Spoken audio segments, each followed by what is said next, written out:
a floral clutch from scratch. Let's get started. Here is what you'll need: 1 yard of fabric, 1 yard of black felt, Velcro, a tape measure, scissors, a hot glue gun and glue sticks, and clear nail polish. So the first thing we're going to do is create our lining out of the black felt. I prefer black just because it feels more finished, but you can use any color that you want. We're going to cut our lining 28 inches long and 16 inches tall. Lay your tape measure on top of your felt and measure out 28 inches and then cut that, and then we're going to make it 16 inches in height. So now it's time to cut out our real fabric, and what you're going to do is use your lining as a guide, put it on top of your fabric, and then just cut around.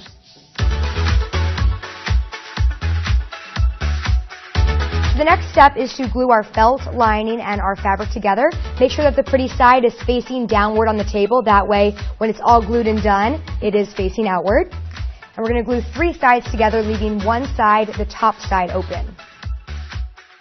So the next thing we're going to do is create a nice finished seam by folding our edges down 1/2 inch and gluing them the entire way around. So do one final check before we move on to make sure that everything is glued down on all 4 sides. Once it's perfect, we're going to actually create our clutch now. So what you're going to do is take one side and fold it over like so, and then take the top flap and fold it down on top of that. Now the goal is to have the top flap and the bottom flap about 1 inch apart here. So once you're happy with your clutch and how it's folding, we're going to glue down the 2 sides to create our seam. Again with our trusty glue gun.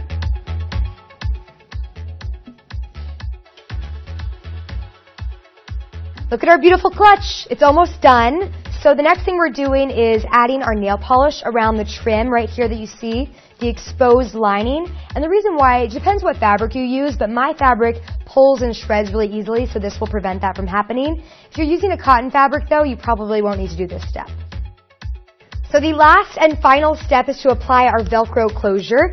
I just have 2 pieces of sticky Velcro, and the way I do it is close them together like so, peel off one side, attach it to the top side first, peel it off, and then I stick it over onto the other side.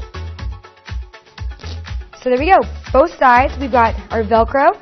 We've now made our very own oversized clutch at home from scratch. We only use fabric, felt, and a hot glue gun. It is so easy to make, and the best part about this is that the options for your fabric are endless. You can use whatever you want. I hope you guys enjoyed today's DIY, and make sure to keep coming back here to Pop Sugar Girls Guide for our next designer DIY.